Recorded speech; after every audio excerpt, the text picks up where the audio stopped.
नमस्कार। समय संवाद में आपका स्वागत है। मैं हूं सर्वेश कुमार सिंह। G20 समिट संपन्न हो गई। 9 और 10 सितंबर को नई दिल्ली के भारत मंडपम में बैठक हुई। पूरी दुनिया में वाहवाही हो रही है भारत की। G20 की सफलता ने कीर्तिमान स्थापित किया है। भारतीय नेतृत्व, उसकी सूझबूझ, कूटनीति और सफल आयोजन के लिए जहां दुनिया भर से बधाइयां मिल रही हैं, देश में भी प्रसन्नता का माहौल है।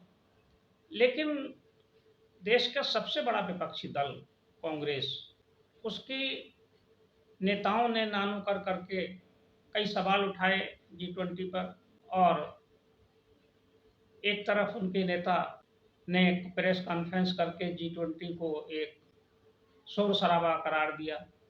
वहीं दूसरी तरफ कांग्रेस के वरिष्ठ सांसद, केरल के तिरुवनंतपुरम से कांग्रेस सांसद शशि थरूर ने इस समिट पर प्रधानमंत्री नरेंद्र मोदी और भारत सरकार की मुक्त कंठ से प्रशंसा की। ये बहुत महत्वपूर्ण है।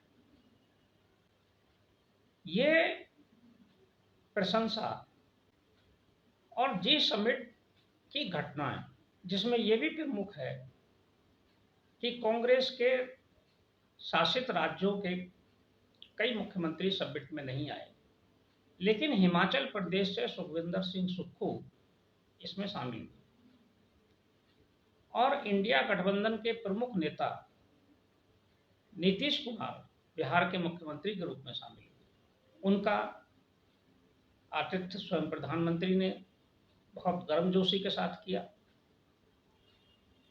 तो ये जो कांग्रेस के सांसद की ओर से प्रशंसा है और जो दो मुख्यमंत्रियों के साथ जिस तरह का संवाद और सौहार्द दिखाई दिया, ये G20 की समिट भारत की आंतरिक राजनीति को भी प्रभावित करेगी।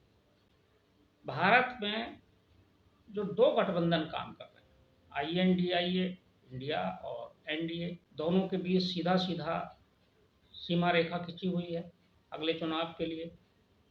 ऐसे में INDIA में अगर बिखराव नजर आए और कई नेता इंडिया गठबंधन की बजाय NDA गठबंधन की ओर झुके दिखाई दे या शामिल होते दिखाई दें, तो कोई आश्चर्य की बात नहीं। G20 समिट ने कई कीर्तिमान स्थापित किए हैं। इससे जहां दुनिया में एक नए भविष्य का मार्ग खुला है, G20 समिट का जो ध्येय वाक्य है या सूत्र वाक्य है, एक पृथ्वी, एक परिवार, एक भविष्य, one earth, one family, one future, वसुधैव कुटुंबकम। वसुधैव कुटुंबकम की टैग लाइन के नीचे ये सूत्र वाक्य लिखा गया, यानी कि G20 पूरी दुनिया के कल्याण के लिए काम करे। ये सफलता है। अब बात करते हैं शशि थरूर की प्रशंसा की, कि शशि थरूर ने कहा क्या। शशि थरूर के बारे में जानते हैं कि वे उच्च शिक्षित राजनेता हैं, संयुक्त राष्ट्र संघ में कार्य कर चुके हैं। वहाँ संयुक्त राष्ट्र संघ में वे महासचिव पद के भी प्रत्याशी थे और एक ऑथर हैं, कई पुस्तकें उन्होंने लिखी हैं, उनका एक अपना बड़ा स्थान है। शशि थरूर ने जो बातें कही वो बहुत महत्वपूर्ण है और उन्होंने खुले मन से अपने विचार व्यक्त किए हैं, पार्टी लाइन से बाहर जाकर विचार किए व्यक्त किए। क्योंकि पार्टी लाइन तो ये थी कि G20 को हल्ला गुल्ला या शोर शराबा कहकर निपटा देना है कांग्रेस की तरफ से। शशि थरूर ने कहा कि जिन परिस्थितियों में नई दिल्ली डिक्लेरेशन जारी हुआ, G20 समिट का संयुक्त घोषणा पत्र जारी हुआ और उस पर सभी सदस्यों ने सहमति व्यक्त की, ये भारत की बहुत बड़ी कूटनीतिक सफलता है। क्योंकि इस बात का संदेह था कि रूस यूक्रेन युद्ध को लेकर शायद G20 का संयुक्त घोषणा पत्र जारी ना हो पाए, लेकिन भारत ने उसका रास्ता निकाला और G20 का संयुक्त घोषणा पत्र जारी हुआ और सर्वसम्मति से जारी हुआ। इस पर शशि थरूर ने बहुत प्रशंसा की और भारतीय नेतृत्व को सराहा, प्रधानमंत्री मोदी के नेतृत्व को भी सराहा। उन्होंने कहा कि ये बहुत उल्लेखनीय बात है कि सरकार ने G20 समिट को पीपल समिट बना दिया, यानी कि G20 को आम आदमी तक लेकर पहुंच गई सरकार। उन्होंने पीपल समिट का उसको शब्द दिया है, यानी कि कैसे आम आदमी तक G20 की बात पहुंचे या वो उससे जुड़े, इसमें भी सफलता पाई। उन्होंने कहा कि ये एक मेगा इवेंट था, लेकिन सरकार ने इसे एसेट बना लिया। ये सारी बातें शशि थरूर ने कही और उनकी बातों में कोई संदेह भी नहीं। ये बात सही थी कि एक दिन पहले तक ये लग रहा था कि नई दिल्ली घोषणा पत्र शायद जारी ही ना हो पाए और अध्यक्ष के एक नोट के जारी या संबोधन के बाद ये समिट समाप्त हो जाए, जो कि अध्यक्षता कर रहे भारत के लिए बहुत अच्छी स्थिति नहीं होती। लेकिन प्रधानमंत्री नरेंद्र मोदी ने और उनके जो सलाहकार थे, अधिकारी थे, उन्होंने कूटनीति के माध्यम से, रणनीति के माध्यम से और अपने बौद्धिक कौशल का परिचय देते हुए एक रास्ता निकाल लिया और नई दिल्ली घोषणा पत्र जारी हो गया। शशि थरूर ने ये बात जरूर है कि प्रशंसा की, लेकिन उन्होंने कुछ मायने में आलोचना भी की है।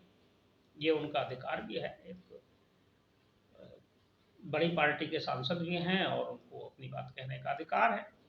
उन्होंने जहाँ प्रशंसा की, वहाँ उन्होंने आलोचना भी की। तो कहा जा सकता है कि एक तरह से पूरी तरह उन्होंने समालोचना की।